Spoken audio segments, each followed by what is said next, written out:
Hello, আসসালামু আলাইকুম। সবাই কেমন আছো? আলহামদুলিল্লাহ, আমি ভালো আছি।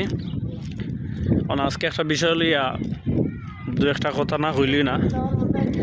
কারণ বিষয় হচ্ছে গিয়া আমি দেখতেছি ইদানিং আমার তো আমার ফেসবুক লিস্টও নাই, নিজে যেহেতু দল করতাম মানুষ আমি দেখতেছি মানে বড় নেতা পর্যায়ের যারা আছে এরা তো এইগুলা করার কথা নয়, কারণ এরা তো আর চাটুকারী নেতা নাই।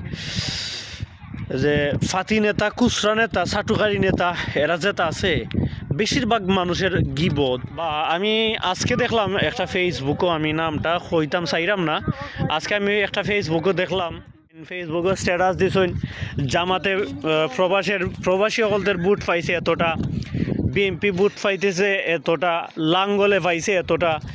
এখন পর্যন্ত বুট গণনা হয়েছে কিনা এটা আল্লাহ জানে। আমি জানি তাই অবশ্যই এটার কোনো প্রমাণ দিতে পারতাম না, এর লাগি এইরকম ব্যবধান ওই তো নাই অবশ্যই, কারণ অবশ্যই স্বীকার করতেই পাই যতই সাটামসার নাকার লাগি বিএনপির সাথে অবশ্যই হাড্ডাড্ডি লড়াইব জামাতের।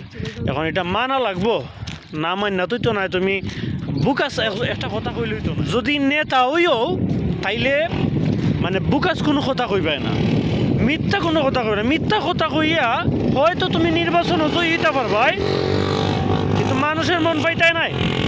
আর যদি তোমরা উদ্দেশ্যই দেখা যায় নির্বাচন জয়িলই আমরা শেষ, তাইলে মনে রেখে জুলাই যুদ্ধ এখনো জগত আছে। বাংলাদেশ থাকি জুলাই বেশি দিন হয়েছে না, গেছে মাত্র 2 বছর 1.5 বছর। আর একটা জুলাই যুদ্ধ হইতে 2 দিন লাগতো নাই। সালাম আলাইকুম, ভালো থাকো।